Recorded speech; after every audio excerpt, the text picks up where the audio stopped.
Bienvenidos a Eureka. Hoy presentamos la teoría de la relatividad animada con Albert Einstein. Ladies and gentlemen, please take your seat for the most exciting show of the last 100 years. Einstein presents the Great Relativity Show. Light always travels at a constant speed. And here's the man you've been waiting for, Mr. Albert Einstein. Oh, and don't forget his glamorous assistant, Mimi. Oh, please. No, thank you. Now, Albert, I want to know about the special theory of relativity. I want to know what it has done for us. Well, the satellite navigation system used to land your airplane or get you home in your minicab are all based upon my original theories. To understand these theories, we must first look at the behavior of light. Right. Now, what's the first thing we have to know? That light always travels at a constant speed. Well, I have heard that before, but what does it mean? Let's look at the motion of a speeding bullet. Take that, you fiend! The bullet travels at 500 miles per hour relative to the ground. But if the gun is shot by someone in a moving car, the bullet's speed relative to the ground will change. If the car travels at 50 miles per hour in the same direction as the bullet, then the bullet will now be going at 550 miles per hour. It's simple, yeah? Simple indeed, but so simple that everyone assumed that light also behaved like the bullet. Only in the 1860s did James Maxwell, a scientist from Scotland, theorize that light might be different, that it would always travel at the same speed. In other words, if someone shines a torch instead of a gun... Take that, you fiend! The fact that they were driving in a car or standing still on the road makes no difference. The light's speed will always stay the same. Einstein was the first to take Maxwell's ideas seriously. He imagined what it was like to ride a beam of light. Faster, damn it. Why does he not go faster? Einstein knew that all of our experience of motion is relative. You cannot detect motion inside a space without reference to an outside point. When the blind is down, they think they are stationary. Only when they look outside do they realize they are moving. I deduced that if the speed of light varied, then as your vehicle sped up, the light within it would change. You wouldn't have to look outside to see that you were moving. This was too ugly to imagine. So now we know. Light will always travel at the same speed. This has since been measured at 186,000 miles per second. Time is not absolute. To understand this, we have to know that the speed of light is constant. It travels at 186,000 miles per second, and it's the fastest thing we know. Tonight, we're going to show you how this affects time and space. So, the speed of light is measured in miles per second, in the same way that we measure the speed of a car in miles per hour. Well, how far have we gone? 50 miles, and it only took an hour. Well, I think we got away. So the speed is 50 miles divided by 1 hour. Or speed equals distance divided by time. We know that in the case of light, speed cannot change, and therefore time or distance must. But I hear you say, a second is a second is a second, measured by a great big clock in the sky. What Einstein saw, and it nearly gave him a nervous breakdown to see it, was that our experience of time is variable. No, there is no clock in the sky. He claimed that moving clocks run slow. In fact, this has since been proved. Have a look at this. Two twin air hostesses. They have perfectly synchronized watches. One is on a plane, the other is in the terminal. The plane lifts off and circles the world. Arriving back, the clocks show a different time. One twin is a fraction younger than the other. And when we talk about the distances involved in space travel, this makes a real difference. But how do we explain this? It goes against all our everyday knowledge. Well, let's go back a minute.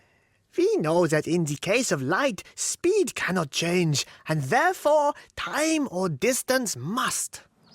It all depends who measures it. Oh, look, the love train's coming.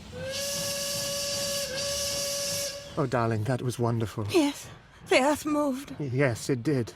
Let me see your face. The light traveled up from the torch, hit the ceiling mirror, and reflected onto her lover's face. The watch on her slender wrist measured a tiny but certain amount of time for that to happen. But if I'm on the embankment, then I see something different. I see the light moving inside a moving carriage.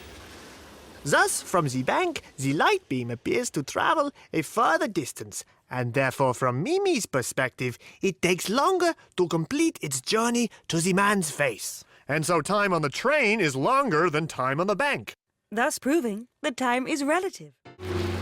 Mass and energy are different forms of the same thing. Now it's time for the most famous equation on Earth. E equals mc squared. We've all heard of that. But what does it mean? Well, I put forward the idea that light is the fastest thing in our universe. Nothing can go faster. But what happens when something else approaches that speed? To move an object, you have to apply a force. How large a force depends on the weight or mass of the object. How much work you do depends on how much force you exert over what distance. But say you want to get to the speed of light. You move your legs manically, you flap your wings as hard as they will go, you put your foot down to the floor, you reach amazing speeds. But nothing can go faster than light. So what happens as you get near it? Oh man, I think we're going to explode. No, what happens is that the force and work you put into going faster no longer turns into acceleration. Now it becomes mass. You get heavier and heavier, so you need more and more work to go faster. You will never reach the speed of light. Don't tell us what we can and can't do. Here in America, we value freedom, and if we choose to go to the speed of light, then by golly, we will. I know it's complicated, but I can show you some equations. Energy is an amazing thing. It cannot be destroyed, but can only change its form. Take this car. When it comes to an abrupt halt, most of its moving energy will change into heat and sound energy. But it will also retain a huge amount of energy as mass. That's its potential energy. Einstein realized that there was a way to measure this potential energy. To be precise, the energy of an object equals its mass multiplied by the speed of light squared. So this equation shows energy, which you have when moving, and stationary mass, which you have when standing still, to be two sides of the same coin. I'd like you to weigh a rubber band, then use energy to stretch it. Okay, now weigh it again and it'll weigh just a little bit more. The energy that you have put in has been converted into mass. Look at it from the other way. The sun gives out an enormous amount of energy by converting its own mass. Every day the sun shines, it weighs a little less. In fact, it loses 4,200 million kilograms per second. What? Don't worry, it is so huge it will take 5 billion years to burn out. Whew, thank goodness. So mass is energy waiting to be liberated, if you can find a way to liberate it. Gravity and acceleration are equivalent. This idea was first written in Einstein's special relativity theory, published 100 years ago. It had huge implications for our understanding of the world. Time and space would be forever interlinked. But something wasn't taken into account in the special relativity theory. And that was acceleration.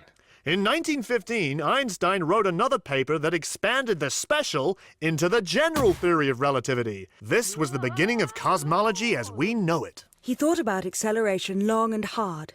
In a moment of inspiration, he realized that acceleration was actually the same as gravity. It was the happiest thought of my life. But what does this mean? Einstein imagined what it was like to fall from a roof, to really feel the force of gravity. As you fall, getting faster and faster, you feel weightless. A skydiver knows this well. But even when you drive too fast over a bump in the road and fall back to the tarmac, you experience this feeling. Being weightless means that you feel no gravity. It feels like this force is no longer acting upon you. Now imagine you are blindfolded and by accident fall over. A force pulls you to the floor and pins you to the ground. You think that it's gravity pulling you down, but maybe something else has happened. Maybe the room has lifted up and is accelerating through space. You would have no idea whether gravity or upwards acceleration was the cause of your fall. So in this theoretical situation, these forces feel the same, so maybe they are the same.